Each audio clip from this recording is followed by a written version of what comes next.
Welcome to the Modern Sports Show, home of your college athlete. We switching it up, man. So welcome Coach Handley to the show. What's up, Coach Handley. I thank God for the favor when the money comes. What's up? And Coach Handley is a high school coach. So today we switching it up just because I think that he has some valuable insight and perspective to offer to what it is we do on the Modern Sports Show. So I appreciate you for coming on today. Hey man, I appreciate you having me. Yes, sir. So, to be honest, I just got done, shooting KJ. KJ was my last interview. And so I think you're gonna really appreciate that one. You got a little shout out in there. So I got you. But outside of that, right? When does Coach Handley, I'll tell you what, prior to it being Keon Handley Sr., right? When does Keon Handley, when does that passion for football spark inside of him? So I always liked the game, but like when I was younger, my uncles wouldn't let me go and hang out with them and play. Okay. It really took a tragedy for my mom to let me play. Okay. My brother was just born, this 1990, and my uncle was found deceased. They found him hanging in the park in West End.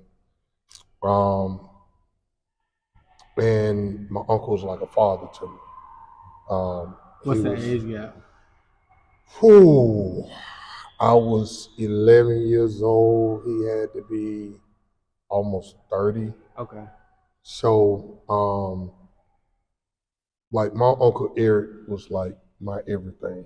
I love all my uncles, but like he was that uncle that set the record straight.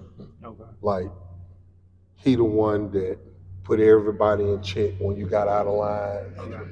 I mean, it didn't matter which brother it was. He's stepping. He's stepping. Yeah, okay. And when he passed, it really was a blow to our family. Yeah. And he played in the military, played in the Marine Corps, things of that nature. Right. Crazy thing is, he was a heck of an athlete, but he was a drum major in high school. Wow, that's crazy. So yeah. So he was doing both. He didn't play both in high school, but he could have been that kid that hey, I could have played ball. I could have been in the band. Right. Like he was a very versatile guy. Yeah. Always a people person. Okay. And I love that about him. People respected him. Right. He demanded respect just by his presence when he walked in a room. Okay. And so Mom finally lets me play ball because I'm throwing a hissy fit. And so was you playing ball? Was it more of like an honor to him or a tribute to him? It started out as an honor to him. Okay. I really can't say that when I started playing football, I loved football. Wow. When I played it, I was more so trying to figure out who I was. Okay. And as I got older and the longer I played it, because I started off with the Midfield Patriots, left from the Midfield Patriots. Then I went to the West End Panthers. Okay. In the West End, I kind of found my identity. Okay. Lone kid, played a little tight end, a little receiver, loved playing defense, played DN. Okay. All that stuff in Little League, you know how they had you. Yeah. And then as I progress, I get to high school, I go from hand in the dirt DN to now I'm in the back pedal. Okay. Playing defensive back. And so and that actually like leads me to that next question. And so you find that passion young. In your high school years, right? What did take me to the ninth grade, like when you get into high school and you're at Fairfield, am I right? No, actually in my ninth grade year, my mom wouldn't let me go to Fairfield. I really wanted to go to West End, that's where all my partners were. Right. All everybody I grew up with, even though I lived in Fairfield, but my roots were from West End. Okay. Mama was not having it. Uh-huh. She sent me to Shades Valley my 9th grade year. So I had to actually sit out. So you was commuting every day? Yeah, I was commuting from Fairfield to Shades Valley every day. Okay. And that's when Shades Valley was on 280. Right. Okay. So, I didn't know that. You telling me something. Yeah, so it wasn't always in Irondale. It was Okay. on 280. So right when you come up to 280 and you can bend into the curve to go to Mount Brook, where that building is, that bank, that used to be Shades Valley High School. Wow, that's crazy. That's crazy. Okay. Yeah. And so like 9th grade, you're at Shades Valley. While you were there though, did you like, I don't know, talk to a coach? Was they trying to? Oh, they knew who I was. Yeah. They knew who I was. Matter of fact, me and another cat, Danny Fowler, Danny had to sit out too. We both football. Danny was a quarterback. I played DB. We hooped as well. So we would live with the team. I practiced basketball with the team. Yeah.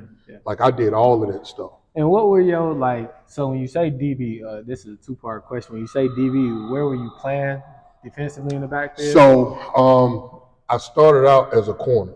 Okay. I started out as a corner. And when I transitioned to Fairfield, I still played corner, but I ended up moving to free safety. Okay. Ended up moving to free. What were your measurables like at this time? So I was super skinny. I was like 139, 140 in my 10th grade. I was little. Yeah. And I was about 6 feet tall. Okay. You know, I was long. Yeah. Long and lanky. Could jump out the gym when the knees was good.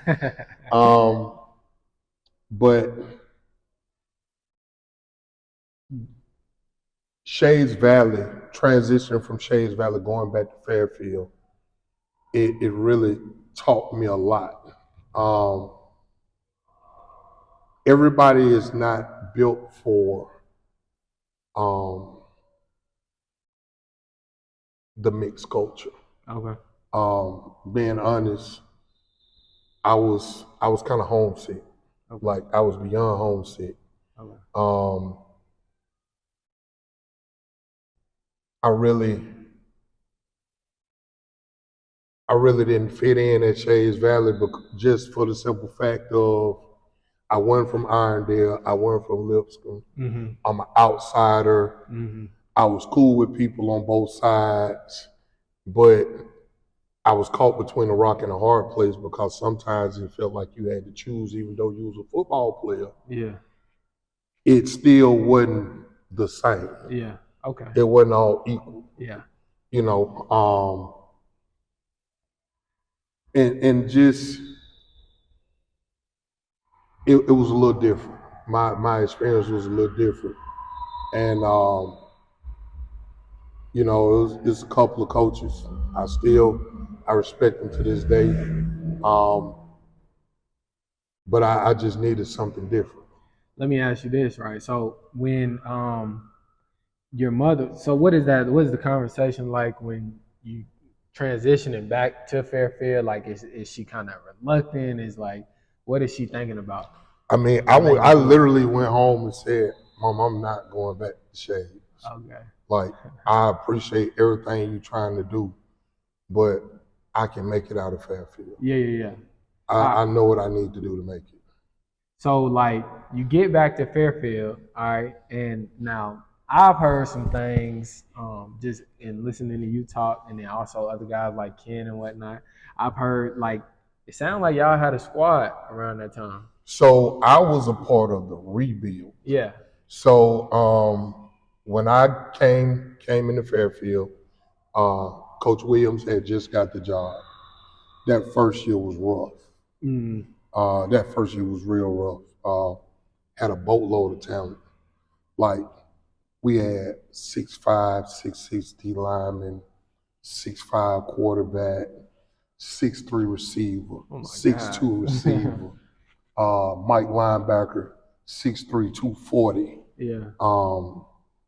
But the culture wasn't there yet. Okay. Like, we loved each other, but we didn't know how to win with each other. Right. Okay. And it was year one of a new coach. You know, things had been done a certain way. Mm-hmm. Coach Williams came in with a different mentality, a different mindset. Yeah. And he was hard on us. Yeah. I'll never forget, we were playing Phillips. And I think it was Jericho. May have been Jericho Cotry. Not sure. Don't quote me on that. Yeah. But like, we were playing like crap, and his daughter was in the hospital. Like, he went slap off. I know. Like the cinder block wall in Lawson Field. Yeah. He punched through it with his fist. And like, defensively, we came out in the second. We opened up the second half with a kickoff return. Wow. And then second half defensively, I don't think they had maybe 40 yards after that. Like, he went crazy on us. So just that does sound like I could see that. Like, I could see that type of squad. Like, that's insane. And especially today, like in today's high school. But I mean, so like, it's kind of crazy. It's around that time, like, who, any offers coming out of high school? Like, what did that recruiting look like for you? So at that time, it was all about, film, and we really didn't know about going to no camps. Yeah, really. Didn't know about getting out there, getting on the road.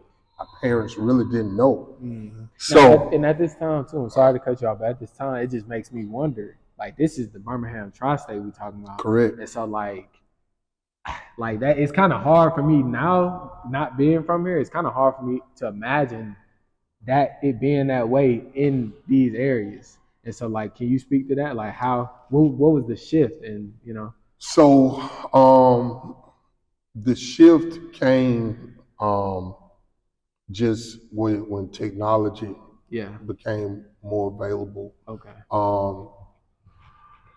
Guys started recruiting heavier in the area, and coaches started formulating relationships. Okay. And I love old school coaches. Okay. But the one thing that I think that was passed down was that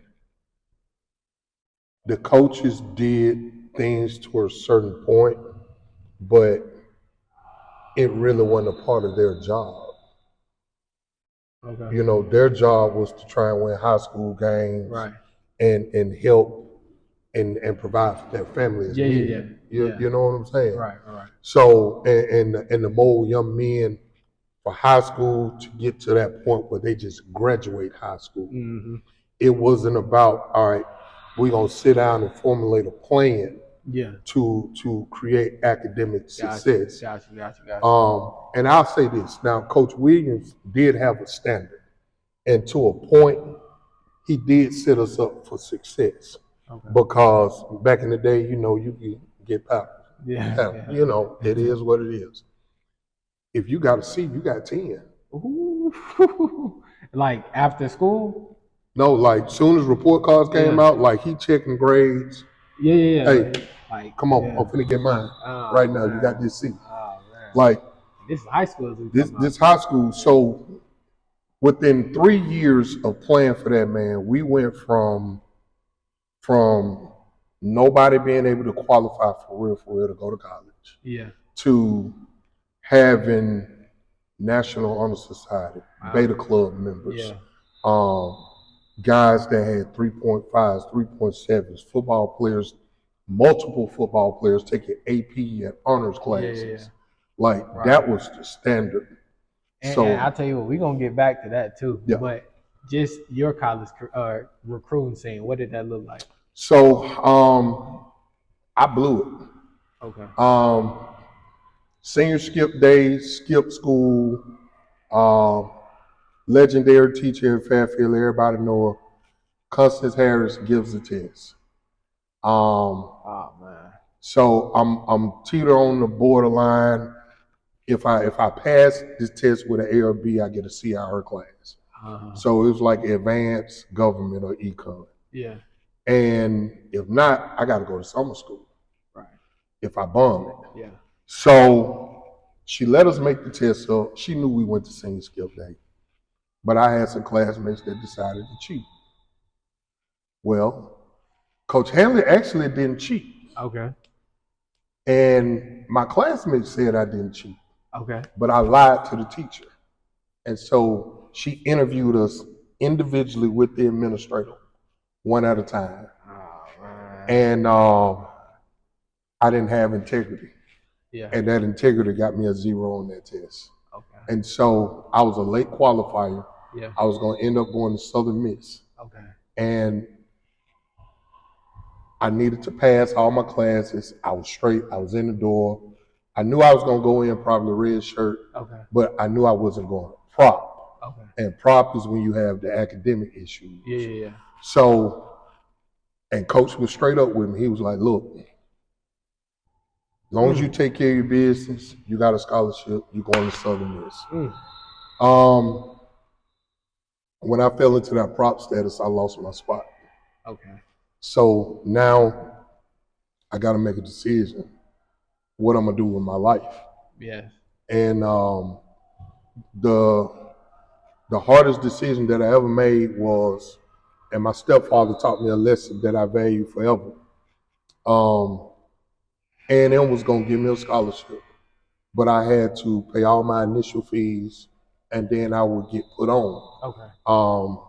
Coach Brunsky Towns, he loved long defensive backs.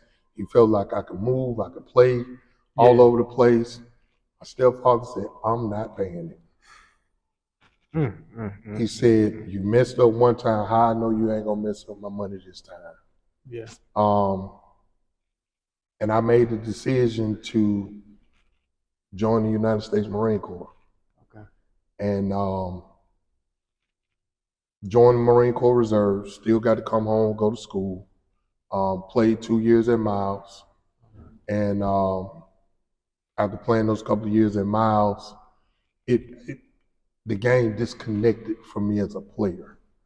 At this time, when you play 2 years, all right, is this your freshman, sophomore, or is this junior, senior? So I played freshman, sophomore, and actually I go into my junior year because we get a new coach my third year. Okay. And my third year, it was my offensive coordinator from high school gets the head coaching job. He goes to Woodlawn, does a good job at Woodlawn, gets the Ellisville job, wins state championship. They decide to part ways with Coach Leonard. Coach Streeter gets the job. Okay. At this time, for 2 years, I don't know why Coach Leonard didn't like big DBs. So he made me convert to receiver. And that I had to learn how to play receiver. Yeah. So that was 2 years wasted. Yeah, real. And then I'm not gonna say wasted. It was a learning process for me. Right. Then that third year, Coach Streeter comes in. He wants me to gain some weight, play tight end, or either convert back to defensive back. Okay. And I'm like, man, I ain't backpedaling. Hey, man. Yeah. But he gets the job. I help him out with spring recruiting, help him get kids in that he want to get in. Yeah. And go in another direction. I looked at it. I'm going to tell you what happened. Yeah. That spring, I got with one of my partners, and we coached PAT baseball. Okay. And I had the time of my life. Yeah. Coaching little kids, going to pick them up, piling them up in the car. Yeah. Baseball equipment. I'm still working out, still running, doing what I got to do. But like I'm flying off campus to go to baseball practice. And it's just something about being a 19, 20-year-old molding lives and seeing the impact that I could have Yeah. on kids that look like me, Right. that were from where I was from. Right. Right. Um, So it wasn't really necessarily about what you were coaching. It was just the actual coaching that it you was clung just to. the actual coaching. Right. Because before I even got an opportunity to really just coach football at the middle school or high school level, I did baseball for about two or 3 years. Wow. And then I got on the AAU circuit, Okay. coaching girls basketball. Okay. Um, And so in these primitive years, right, in your primitive coaching years, what would you say are some things that you're like really learning in terms of leadership and teaching, you know? um, the thing that I say the hardest thing for me to learn was patience. When I saw something in a kid that was special, Right. I could take my time with a kid that I needed to develop. Yeah. But if I knew you had it, Yeah. I wanted you to have it right now. Right. Like I wanted you to instantly respond. Okay. And I had to learn that it doesn't work like that. Right. And it's still a process to this day. Yeah. Because with even coaching your brother, Yeah. you know, I'm gonna kind of throw him under the bus a little bit, but you know, he said he ain't want to play DB, Yeah. but literally I had to threaten him and tell EJ, you're not gonna throw him the ball until he start backpedaling. Like, Yeah. I think did you watch this episode? Yes, I did. Okay. Yeah. So but it's it's just the patience piece. Right. And I think learning to have patience with the kids that have that talent was the biggest thing for me. I tell you another thing that I learned. I learned that most parents really don't know what it takes. And Man, so speak to it, man. And so that's when I made up in my mind that I would be the dictionary of information. Yeah. To provide you the tools and the keys of what you need for your child to succeed. Yeah. Now, whether you received it or rejected it, it was up to you. But what you can't say is that I didn't give it to you. And I mean, and I know this we might be veering off topic, but I like where the conversation is going. I mean, like, who are you to tell me what I should do for my child? Or you know what I'm saying? Like, what's that dilemma like as a coach? So I know I'm their parent. I know better. So you're the parent, but this is my profession. Yeah. This is what I love. This is what I do. Yeah. See, your pride and ego as the parent can put you in a place or a situation that will change the outcome of your child's life. Tremendous. But if you listen to somebody that is genuinely trying to help, it changes the outcome of everyone's lives. Yeah. For example, Jaquan McRoy. Okay. All right. When I met Shaq, yes, sir. Shaq said he was a hooper. He was going to the NBA. Hey, shout out Shaq, man. Come on to Modest Sports. Yeah, shout out Shaq. By the time Shaq left Fairfield, before he transferred to Clay, Shaq already had 25 offers. Shaq already had 25. Shaq. Parents, y'all hear that? Shaq's mom didn't believe how real it was gonna get until the offer started rolling in. Right. And now, I'm not gonna disclose it, but he's getting a great NIL at Oregon. That's right. He's taken care of. He can send his mom something every quarter to make sure mom and his little sister them straight. That's right. He's driving a big pretty truck. He's doing well for himself. Yeah. And he followed the model.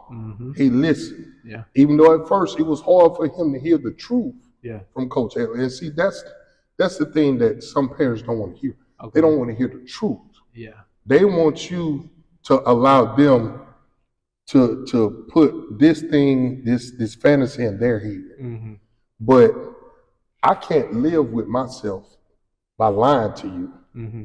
I can't lie to your child. Mm-hmm. And a lot of people don't like that about me because I tell them and their children the truth and they think I'm being a dream killer. Yeah. No, I'm giving you the reality of where we are. Okay. Now, this is where we can be. Okay.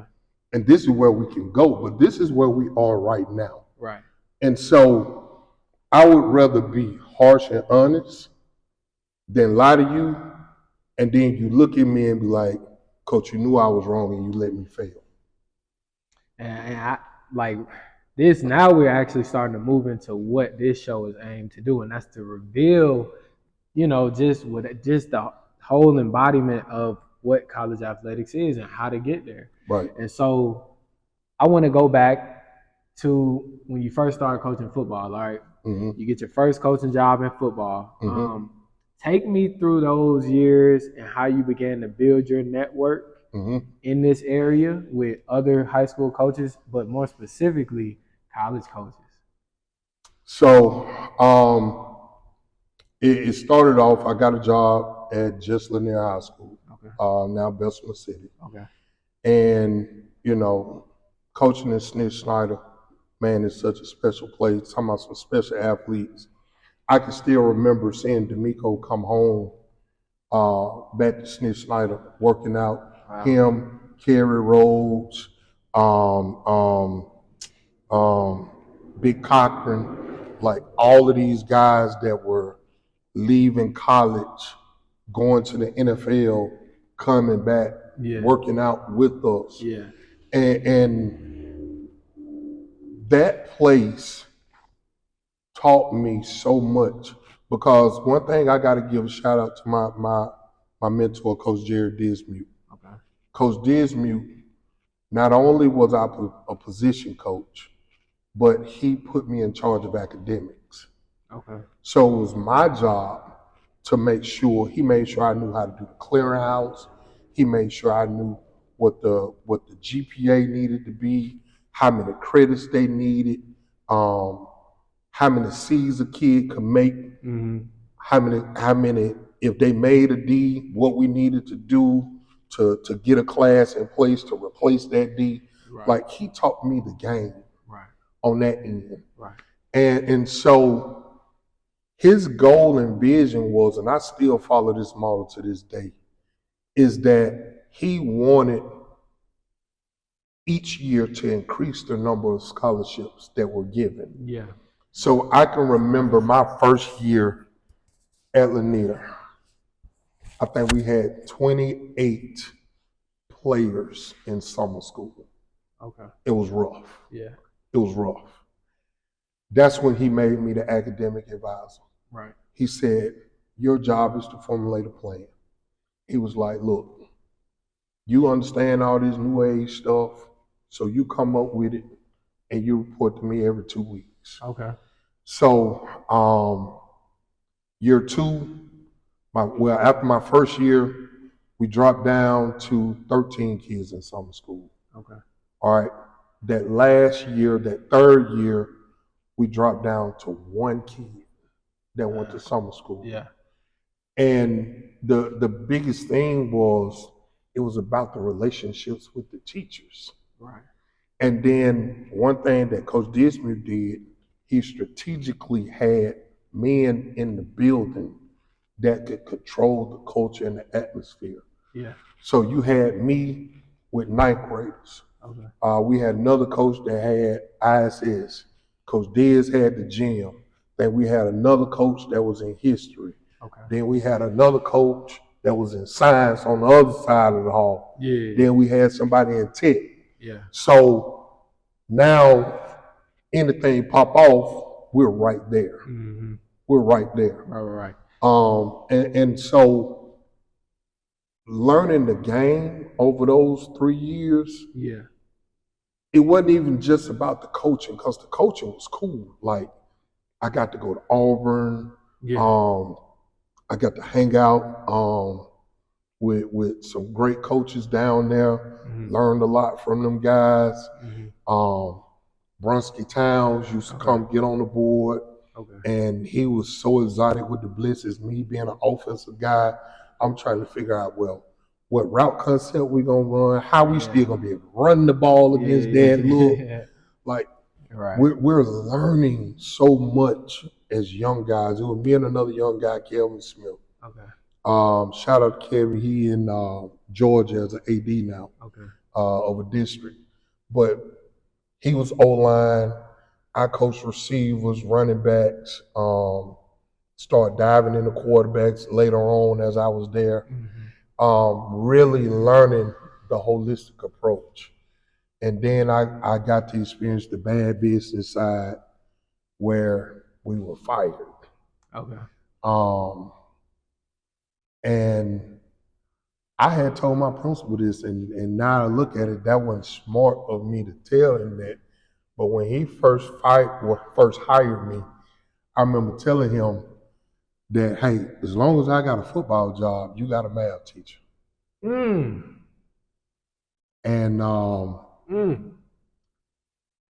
I went and found a job in Jacksonville, Florida. Wow. Went and found a job in Jacksonville, Florida, OC. Okay. Man, walked into a beautiful situation. Okay. Like, imagine walking into a building where in one class we had 17 Division I signees in that senior class that I walked into. Yeah. The next class had 15. The next class had 16. The upcoming 9th grade group, I think when they graduated, then they had 24. So can you give me like a time? Because so 2003 to 2007. Okay. I left in 2007 from Lanier. Okay. Moved to Florida. Okay. 08 to 10, I was in Jacksonville, Florida. Okay.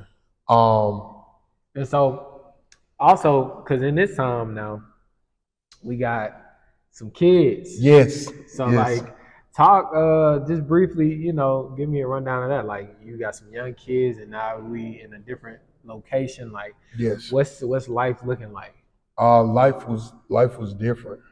Life was lifing. Okay. Went through some hard times, but end up making it work. And in the process of making it work, kind of learned who I was.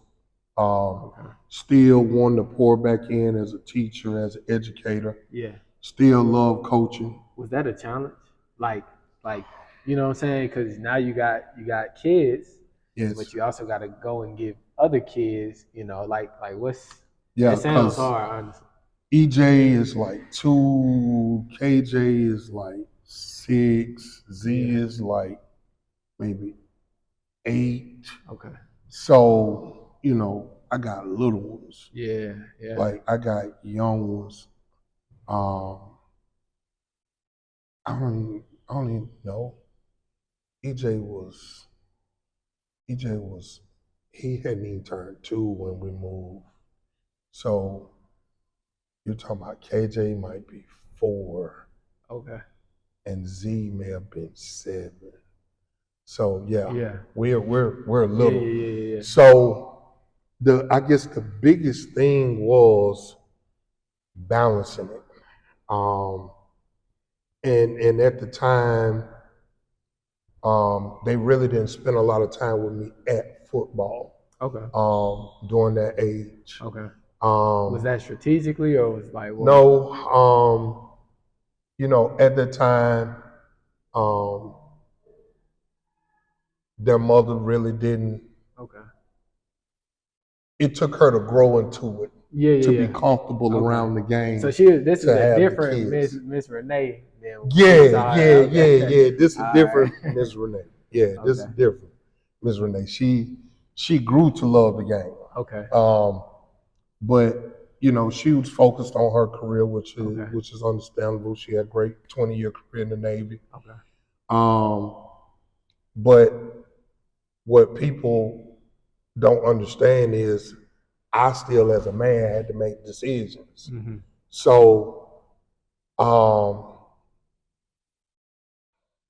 and I still kind of, I ain't gonna say kind of, I regret it to this day. I got an opportunity.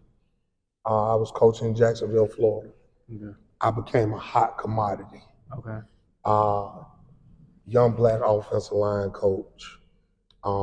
Had connected with some NFL guys. Okay. Had actually started training a couple of them. Okay. Had actually started working with them. This is while in Florida? Okay. In Florida. Because I know you said in Birmingham you had some too. So when I got to Florida, like my connection was like way different. Yeah. Like it became to now I'm sitting down, I'm having a conversation with a Steve Spurrier. Okay. Now I'm having a conversation with Dabo. Now I'm having a conversation with all these coordinators and all these guys from these different places, right? Because of the schools I was at. Okay. And then met this great dude that embodied children in Sid Thornton at Rains High School. Okay. So I leave First Coast, leave the loaded team, and I go to Moncrief. And if you know anything about Jacksonville, you got to be cut different to coach on Moncrief. Okay. Down there in the graveyard, like literally, that's what we call the stadium, the graveyard. Okay. So, out your bag, man. But the kids, the talent that was there, like we had the #1 D lineman in the country there. Yeah. I had another young man, I ain't gonna call his name, but like he was in a rough situation. And at times I had to go find him. Yeah. Cause he'll be out hustling, making money. Yeah. But coach had to go find him. He's 6'5", 280, grown man. Yeah. And he'll do something to you. Yeah. When he got them hands on you. Yeah. And I had another one. First kid I think made national news, got kicked out of University of Florida camp. This kid goes and dogs Florida's #1 recruit, their #1 D lineman on the board, smashes him and throws up the U in Urban Meyer's face. They kicked him out of Florida camp. Okay. Oh man, dog. He was a dog. It sounds like that in Moncrief, right? It sounds something similar to what you experienced your 10th grade year at Fairfield. Yeah. Like the culture may have not been there, but y'all had the guys. Right. We had the guys, and so Coach Thornton, man, this dude was brilliant. And he had been in Reigns for a minute, but I knew his time was changing. And he ended up getting linebacker special teams coach at Alabama State. Yeah. Okay. So he ended up leaving. And I stayed with Coach Wiley. While with Coach Wiley, I started making a name for myself. Yeah. That's when a lot of the NFL guys really started coming around. Okay. And were you specializing specifically in O-line work? I was specializing specifically in O-line. Okay. And in coaching it and learning from these NFL guys. Yeah. But then being able to show them nuances of things that I saw flaws in their game. Right. And being able to take what they know, take what I know, mesh it together. Now I'm putting it into high school kids. Yeah. You know, I never forget my left tackle before I got the monsters on the O-line at range. My left tackle was 175, 180. This kid always graded at a 90% or better. And he only gave up 3 sacks on the year. Wow. And technique. He went against probably 8 of the top players in the country back to back to back to back to back to back. And it wasn't even the players who were ranked in the country got the sacks on him. Oh, wow. Wow. Like, he shut those guys down. Man. And so, like, and where is Reigns in relation? Like, where exactly is that? So Reigns is in Jacksonville. Okay. But it's in the hood. Okay. It's in the hood. Yeah. You know, and it's crazy because Reigns is right here, and you drive to the front of the school and you make a left, and the first house on your right, that's Reebok High School. Okay. So you had Reigns and Reebok. Okay, that's right there together. Yeah, I already know what like that is. Oh boy, that's it's like Chilton County and Jefferson. Yeah. I'm talking about when that game is played, like it's played on a Saturday. Yeah. I'm talking about they start cooking Friday night. Mm-hmm. Like it ain't even gotta be homecoming. Mm-hmm. It ain't about it's Reigns Reebok. Let's go. Let's get after it. Yeah, we live for stuff like that. And we live for stuff like that, man. And for those two schools to be so close, they were both rich in history and tradition. Wow. Yeah. And you know, what I learned from Thornton was to be selfless as a head coach. Okay. And what I mean by that is that if it was my last, regardless of how I felt about you, coach or player, you can have it because God is going to bless me on the back end. Mm-hmm. What I learned also from him is the stuff that people don't pay attention to. Yeah. The things that a lot of assistants these days, no knock on them, but everybody, they talk about the kids being a microwave generation. Okay. But you got coaches that's microwave generation. Okay. They don't want to do pregame meals. They don't want to do laundry. They don't want to stay and make sure that the boys clean the locker room. Yeah. They don't want to check on grades. Yeah. They don't want to have relationships with the parents. Mm-hmm. But they want the glory of being a head coach. Yeah. And look at me. Yeah.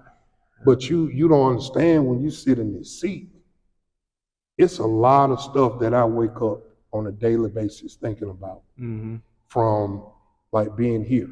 Yeah. 7 through 12. Yeah.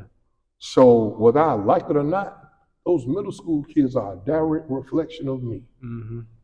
Even down to the park kids. Okay.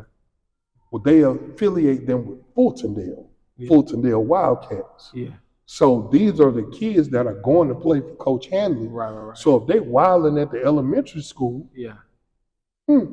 this must be what the coach is going to allow. Yeah. And you get judged for that regardless of whether you want to or not. So I learned that from Coach Thornton. Like, I remember one night, we had just finished playing. He had to download the film, copy it to the DVD, after he cut it up, and then we were playing East Gainesville. Okay. Bro, he had to make that ride to Gainesville to go exchange film. Mm-hmm. And like everybody dipped on him. So, Coach, I'm gonna go with you. Yeah. So me and him ride. And I'm sitting here like, bro, this man would have had to made this ride by himself. Cause by the time we got back, what's that drive? So it's a back road, but it's about an hour and a half. But you gotta think by the time we cut the film up, all that stuff. Yeah. Shoot, it's already 12:30. Yeah. So we gotta ride and ride back. Yeah. So, bro, I get to my crib, it's 3:30. Mm-hmm. I'm like, that man would have had to go by himself. Mm-hmm. You know what I'm saying? Yeah. If I wouldn't have stepped up to go with him. Yeah.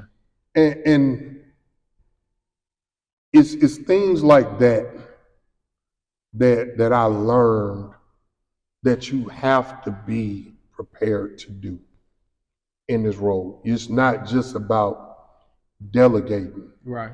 You can delegate all day. Yeah. But you can delegate to somebody that's not invested into it. Yeah. So you find a lot of times where, and we're going to deviate a little bit, where coaches and their households struggle because they invest so much in the others. It's because they got to wear so many hats. Because, yeah, even though I may have 7 assistants, but I can only depend on them to do X, Y, and Z. Right. And that's why I tell guys, if you really want to be a head coach, I can show you what it means to be a head coach. Yeah. I can teach you what it means to be a head coach where you check all the boxes. Right. But it ain't easy. Yeah. And you better make sure if you got a significant other that she on board with it. Yeah. Because if not, it's gonna cause problems. So, and man, like, to be honest, Coach, I think you got, cause I don't know what this interview is gonna do, but I know that you are saying some real stuff. I want to jump to your first head coaching job. Ooh. Because now it's time. All this stuff that you're giving me right now, it's actually time to apply. Right. So where are you? And, talk to me. So leave the SIP after being in Mississippi at St. Stanislaus. And this is, and for my viewers, right, episode KJ Handley is going to drop. KJ spoke about his time in Mississippi, being around the guys. So this is where Miss Renee is becoming a little bit more forthcoming with allowing them to be around the football program. And I know if you go back and watch Eric's too, he references Mississippi. So So in Bay St. Louis, at this time we go from Florida to Virginia. Okay. That's why I step away from high school. Okay. And I actually coach the kids. Okay. Enjoyed it, did flag, little league, took some time away from the game. Right. And time is up in Virginia. We go to the SIP, get hired at this phenomenal school, St. Stanislaus College. Gabe Fertitta, Bill Conadies, two of the most brilliant offensive-minded guys that you ever want to meet. Fertitta is actually senior analyst at Florida State right now with the O-line.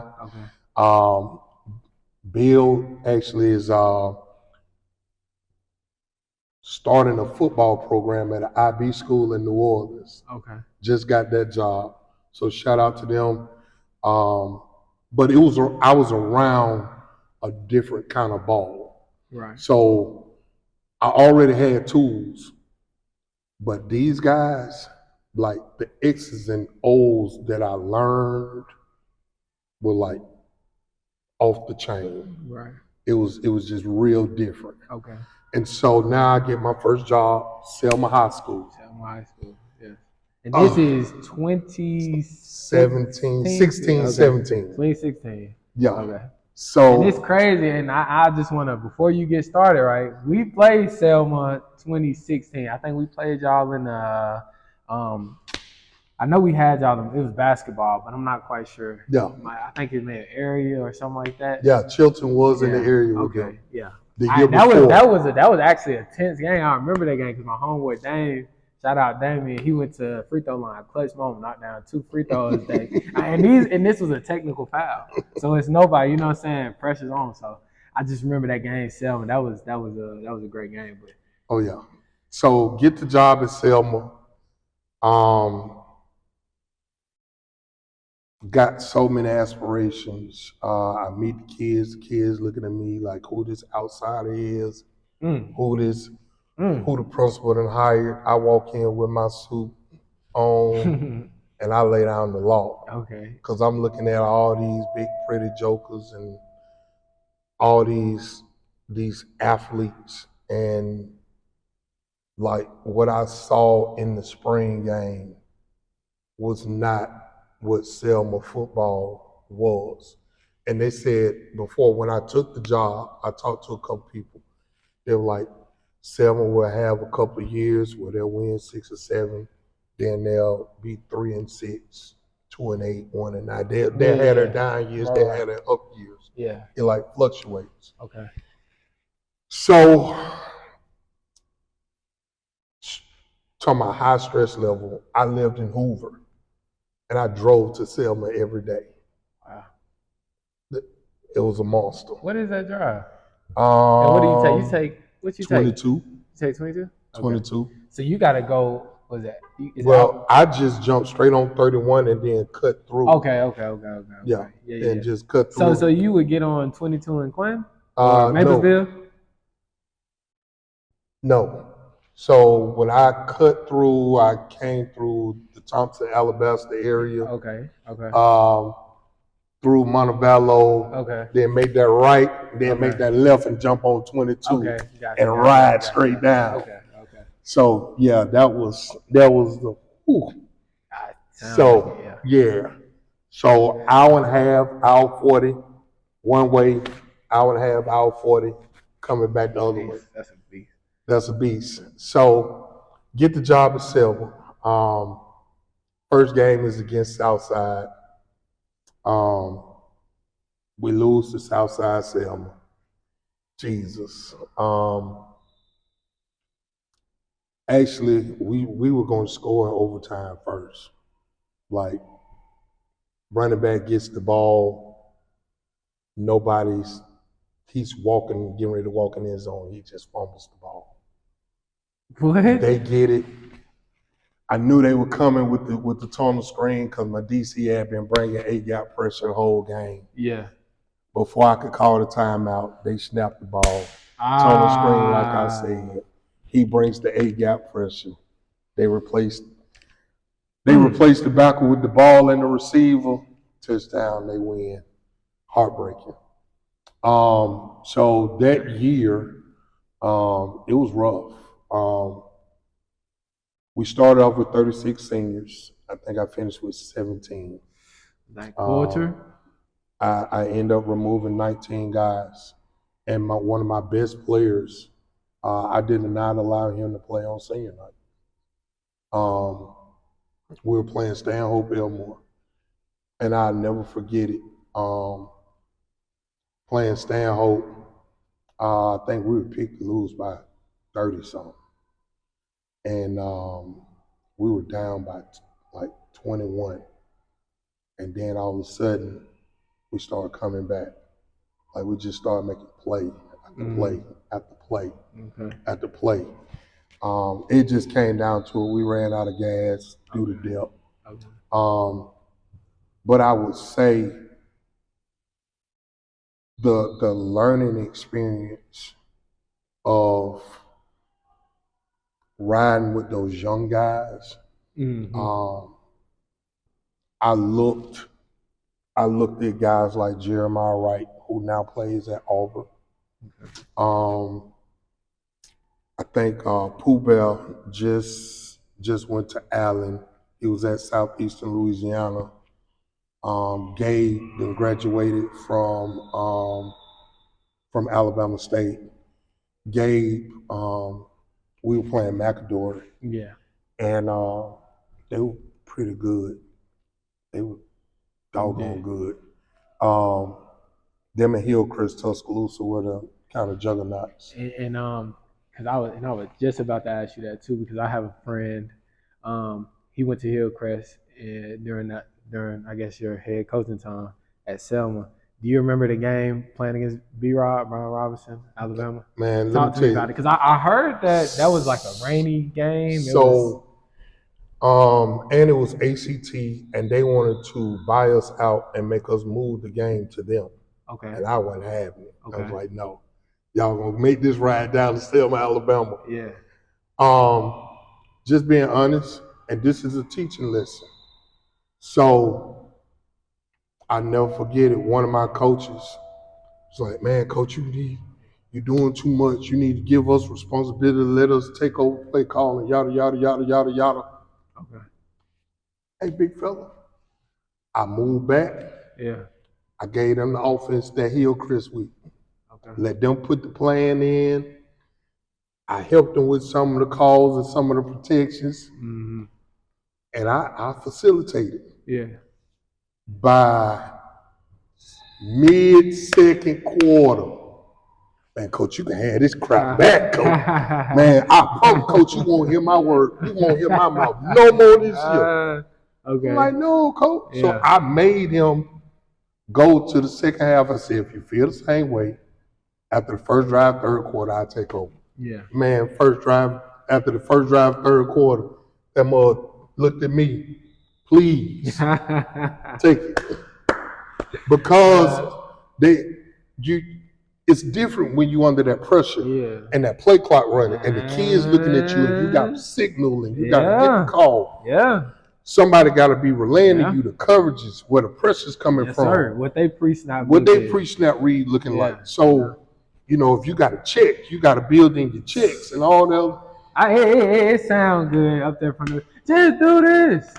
Okay. Yeah, it sounds good. Sound great. Till you got to do it. Yeah. And then real quick, it changed. Yes. It changed, and we never had an issue again. Like, God rest my boy Frank. So, when I left, Frank left. Frank went to Central Phoenix. Okay. Went down, won a championship with them. So I was so proud of him for stepping out and even leaving Selma, because, being honest, he graduated from Selma. I thought he was going to stay there. Mm-hmm. But he started to realize that situations can be tough. Okay. And you got to make a decision whether you want to be in that tough situation or not. Yeah. And I can just be honest. That was my biggest dilemma leaving Selma.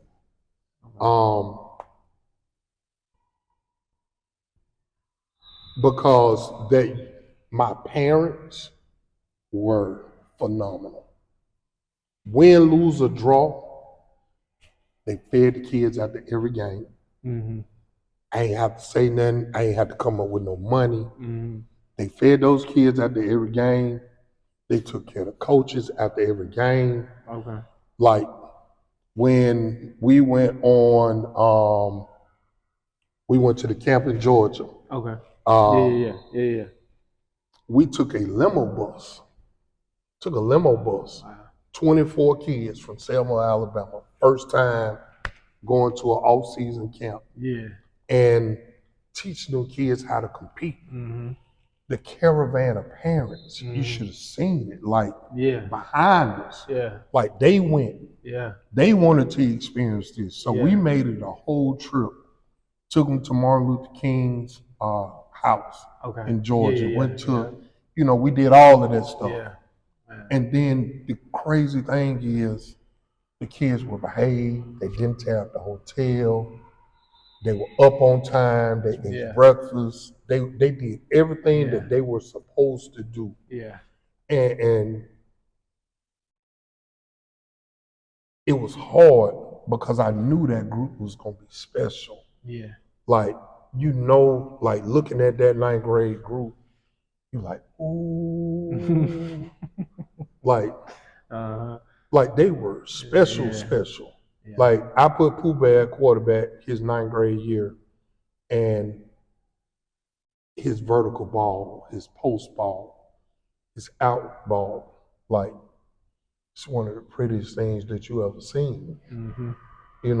And then the kid I was talking about, Gabe had 25 catches in one game. Oh my God. This is varsity? Varsity. Oh my God. 25 catches. Like, he went crazy as a 9th grader. Oh my goodness. Right. He's in 9th grade, going crazy. Man. Going crazy. And these are the types of things, but their parents listen. They still remember the things that I talked about academically. Yeah. And actually implement them. And actually implement it. And getting people to come in, and some folks was like, what are you doing? Like, it made people uncomfortable. Yeah. But it's one of those things. Fairfield job comes open. Well, I actually want to say this too, because everything, like, I feel like with where I am right now in starting this podcast, like, I feel like the viewers are now actually starting to see, like, how everything connects, everything comes together. You know what I'm saying? Just from the smallest things, because while you're coaching at Selma, right? KJ is at Spain Park. KJ's at Spain Park. EJ's at Spain Park. Right. Or Beard Middle. Okay. And then Fairfield, like as you mentioned, what year is this? That's 2017. Yes, 17. 17. Okay. Now for my Clinton people, I'm gonna just ask you a quick question. All right. Yes. How many athletes have you put in Division I ball? You can approximate it. Over 60. Over 60, okay? Yes. Now, we leave Selma, okay? And it's been brought to my attention, at least, from the people around me, my parents. I did apply for Clinton. Talk about it. I did apply for the Chilton County job. Okay, and this would have been, you said you were leaving. That was 16, so that would have been going into your senior year. 17, 18. Yeah, because that was Doug Brothers was still there. Okay, yes, Lester Brothers was still there. Yes, he was. So, Shaquem was at quarterback. Yeah. He was a sophomore this year. Yeah. So I did apply for that job. Didn't get an interview. Okay. I really wanted it because I looked at y'all film and I saw the athletes. Yeah. And I said, I can win down there. I said, you give me a country town that's closer to the city. Yeah. I said, I can win enough where people will actually migrate down the highway to want to be a part. Yeah. And you know, that's the thing. You know, people can say what they want to say about me, but kids that choose to come play for me, they've all been successful. None of them have failed. Okay. When you do it the way that I ask you to do it, even though we may have some bumps in the road, right? But if you do it the way I ask you to do it, and you follow the path, and you don't let the outside noise get to you, because we live in a world of haters. And it is what it is. Somebody want to have say so or the glory in your success. Yes, sir. It don't matter to me. I tell my boys all the time, all you owe me is that degree, that diploma. I want to take a picture with you with that diploma. Right. I want to see you be a father one day. And I want to spoil your kids and aggravate them. And then send them back to you full of sugar. Yeah. That way you looking at me mad. Right. But you know what? You can't be mad because I'm still coach. But yeah, man, I wanted that job. Man, I wanted that job. That would have been, and this is no knock to this is my show. I don't give a damn. But Coach Morrissey, man, let me tell you something, right? And again, I'm gonna tell the truth though, right? You know, our senior year, I'm like, okay, we got like my senior year is me at receiver, and at this time, like I would say during my high school career, like I was never like cemented into like one position. I started off my freshman year at receiver, sophomore year at receiver, didn't play junior year, but then when we got back to Clinton, I was like, I played receiver, but I was more like, they was more using me as an edge guy. To start the season though, like when we in summer ball, you know, they like, Coach Morrison, like, you know, we want you playing safety. So I was excited about that. And I was like researching, you know what I'm saying? Just trying to watch videos, like learn the position.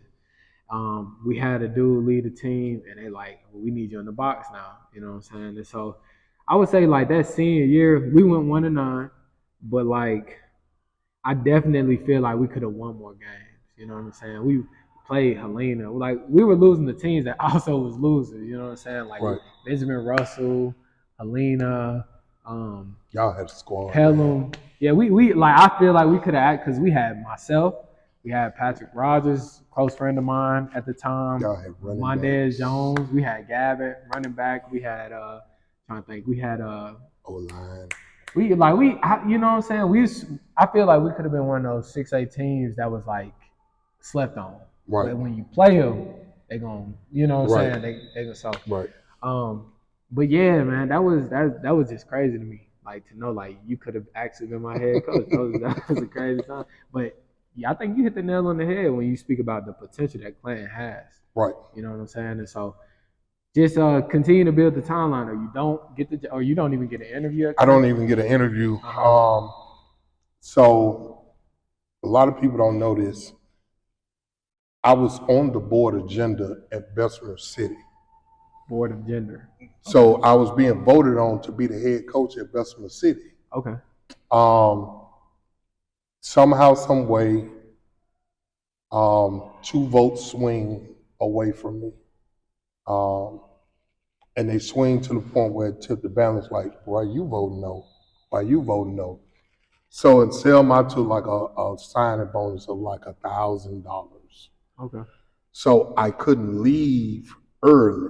Like I couldn't just resign from the job and go to Bessemer. I would have had to drive every day. Wow. They wanted me in the building all day, every day. Okay. So the board didn't hire me. Okay. The next week, I was on the board agenda at Fairfield. Right. I was very, very reluctant to take the Fairfield job. This would have been 17, 18? Yeah, okay. Because I had already tried to interview a couple of times, didn't get an interview. And that Fairfield was my alma mater, so I was like, I'm not going back. Okay. You know, was the reluctance because you kind of knew what the culture probably had turned into? No. The people, maybe you know the people, you got to deal with their kids, like.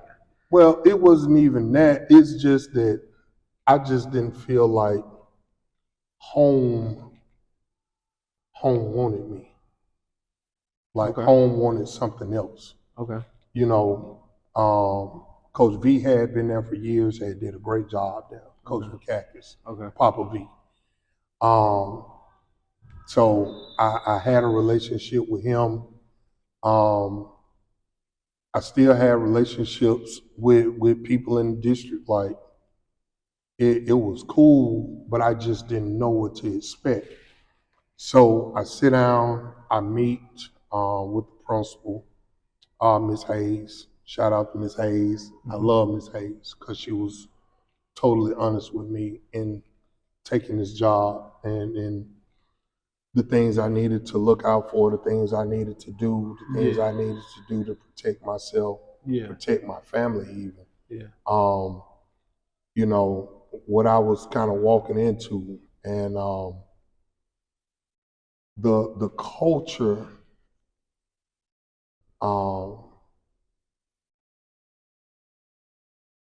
it was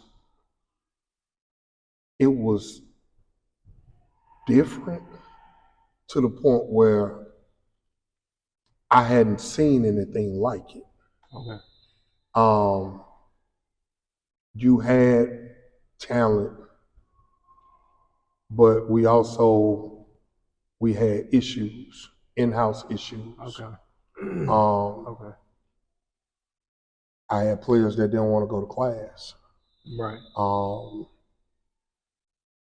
I had players that didn't believe in academics. Yeah.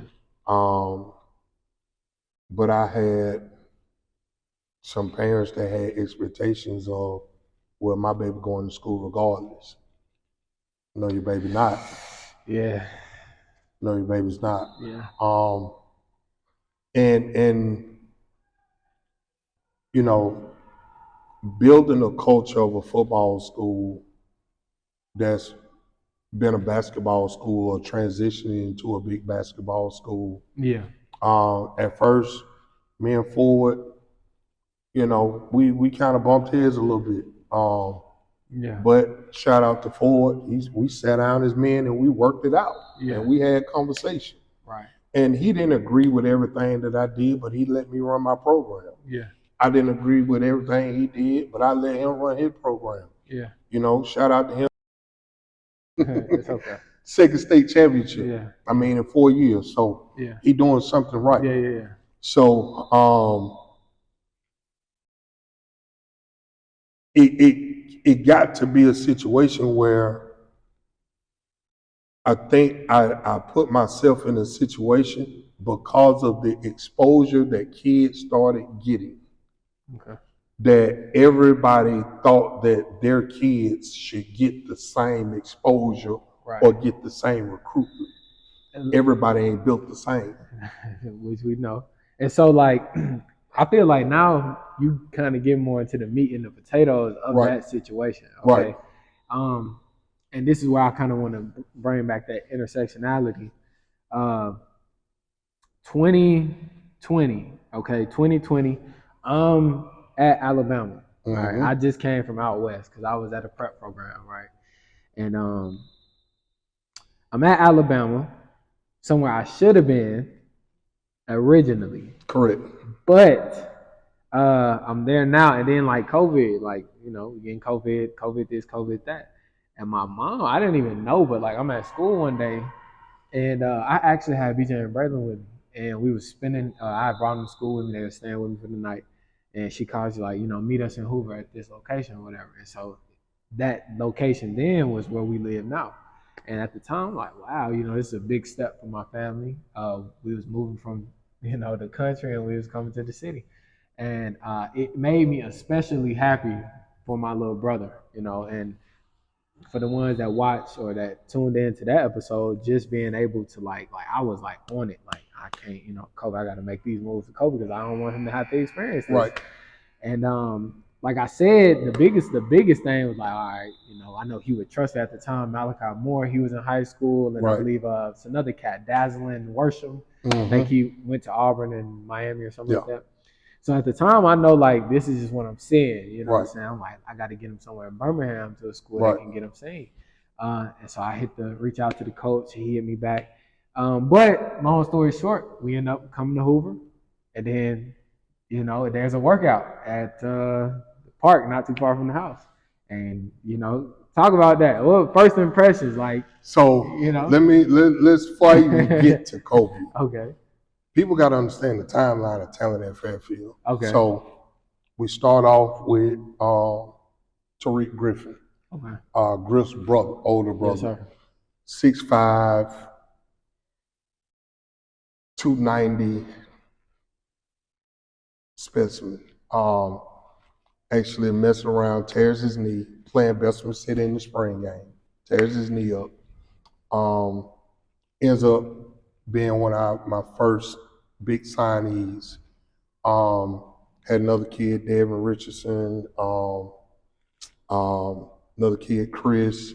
All of them got a chance to go to school and play ball. But what really blew up the scene and made things possible at Fairfield for Kobe and them was Damon and Damien, the twins. Right.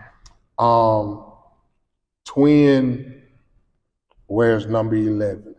So Damien wears number 11, Damon wears number 10. Damon is the head hunter. He's the heart. Damien's the playmaker. So pretty boy. I ain't even gonna call him a pretty boy because he was tenacious. Like their goal was like it was like having Running Light and Steve Atwood on the field at the same time. Okay. You feel what I'm saying? Yeah. And then I had another kid who was an awesome corner as well. But having those two kind of springboarded, like you got Duke coming in, you got Iowa coming in, you got all these schools coming in. And a lot of people don't understand that like Damien could have went to Bama. Yeah. But Saban wanted him, not his brother. Okay. And they were a package deal. For sure. So Damien sets the state record kickoff returns, punt returns in a season. Like outrageous. Yeah. Like it's gonna be a minute before it get broke. Yeah. So we fast forward, and now every year we're having kids go Power 5. And we get to RJ. RJ wins state championship. COVID hits. He still signs with University of Tennessee. Signed with Tennessee. in January, and then they win state in basketball. Then COVID hits. Mm-hmm. All right, so we get to the summer, trying to find a way to work kids out, to be within protocol, still do something. So Lassiter hit my phone. He's like, "Hey man, you need to come to the park. Let's get some work. Yeah. You know what I'm saying? Get some of your guys. I got some of my guys. Let's grind." And I see this kid, and I'm looking. Mm-hmm. And I'm saying, "Do that again." Mm-hmm. All right, Keon, walk up, press. Yeah.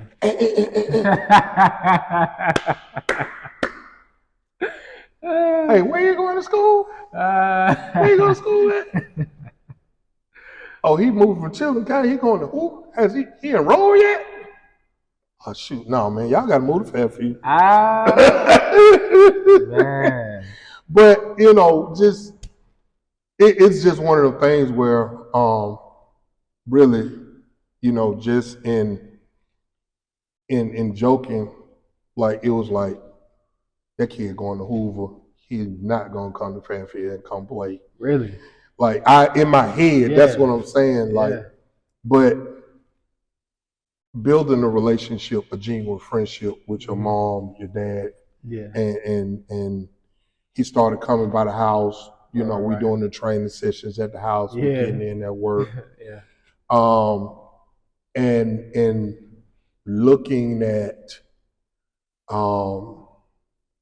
the growth and development, the maturity, things that your mom said she wanted to avoid, which was kind of like the politics. And I remember your dad saying, "I really want him to play both sides of the ball, but I know if he go to Hoover, he'll gonna play one side." Yeah. And I'm sitting here saying to myself, "He gonna play both sides. He played for me." So, you know, you all make the decision. Your family makes the decision. Y'all gonna let him come, and he gonna rock with me. Yeah. And so I knew how special Kobe could be, but I didn't know what Kobe really was. Having him and Malachi, and I wish Kai would have had one more year because that really was a growth year for Eric. A lot of people got mad at me. My quarterback left, went to Ramsey, because I didn't play Kai at quarterback. But what people don't realize is Kai came to me and said, "I don't want to play quarterback." Okay. Like, "Coach, I'll do it if I really, really got to. Yeah. But Coach, I don't want to play quarterback." Right. And so when a kid tells you they don't want to do something and you force them to do it, listen. Yeah. you know what I'm saying? You might want to listen. Yeah.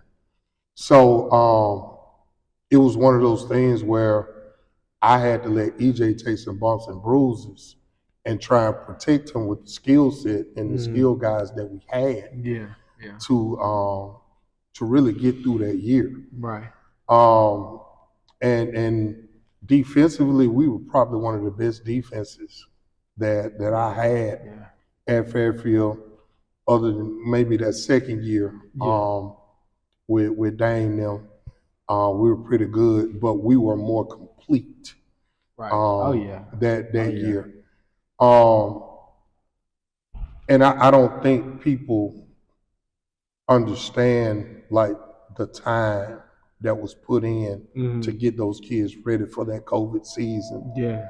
I do. The struggles that you had to go through. We had to forfeit the PG game and the Winona game. And but somehow, some way, God allowed us to get in the playoffs still. Yeah. Yes, He still allowed us to get in the playoffs. So we get into the playoffs. We lose a heartbreaker to Russellville. They were top 5 at the time. Kobe catches a jailbreak screen and takes it to the crib. And people don't understand that we maintained that lead up until like 30-some seconds in the game.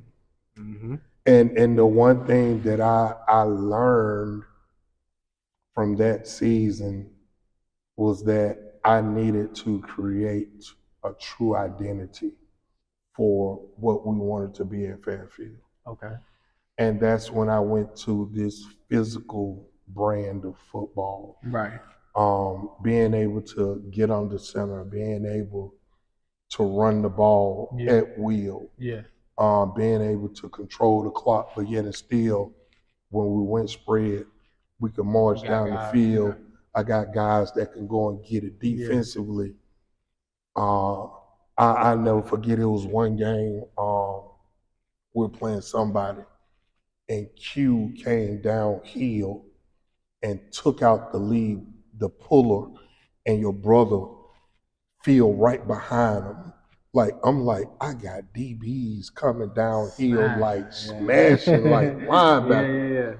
Like, but people don't understand. Like, we would get in practice and be like, bump the script, and it'll turn into all out dog fight. I don't like you, you don't like me. And we going to war. But that changed me as a coach. Okay. That changed me as a coach. How so? It gave me my identity. It made me go back to my roots. My roots of being an O-line guy. Because in the early years, I worked with Eric a lot, but there were a lot of things that I didn't know in developing quarterbacks. So I had to turn him over to some other people. You know, that's why I got him with the Coach O for the mental toughness aspect. I got him with Price for the skill set, throwing on the run, being able to identify, looking at coverages. We took him to places like California to go meet with 3D Social and all these other guys, and putting him around people that could give him more than what I could. But I needed him to understand the identity. So the biggest piece was the Coach O piece. Having that mental toughness of knowing that you're playing for your dad. All the smack you're going to hear, all the trash you're going to be able to absorb it and look through it and not be moved by what people say. And that was the biggest thing for me. And I don't think people understood how much I love those kids at Fairfield. From it's over with now, but during COVID, at one point in time, we had 8 boys living with us. I recall. We had 8 kids staying with us. You know, even big RJ behind, he didn't want to go home. He around the corner, and I will come stay at your house, Coach. And like, we worked that program. We worked that program. And we became relevant. And we went from being looked at as, okay, we gonna schedule them for homecoming, to, nah, you don't want to do that. You don't want to do that. We're gonna punish you. That's real. Like, we're gonna punish you. I want to, because I feel like at this point, man, we've been talking about, I want to actually jump to this new position. Okay. All right. We leave Fairfield, and then we go to Pinson for a stint, then we go to PG, you know, as a servant, as an OC there. But then it sounds like a dream job and what we have been looking for. So talk to me where we're at now in our coaching career. So you know how they say sometimes people choose you before you choose them?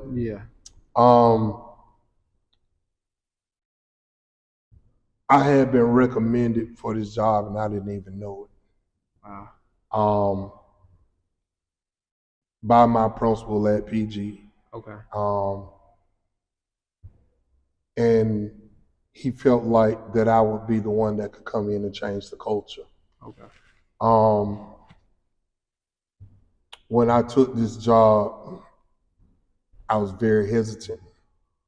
I didn't know what I was walking into. Yeah.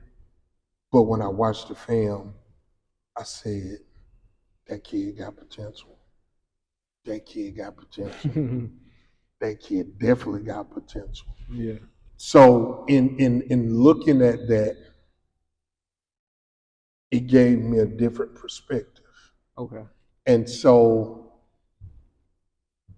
what would it be like to build it from the ground up and give the kids an identity that you truly embody? Right. And so even like in our Little League part, in our Little League runs the air raid system. Yeah. But they're probably some of the most physical kids that you ever want to see hit. Mm.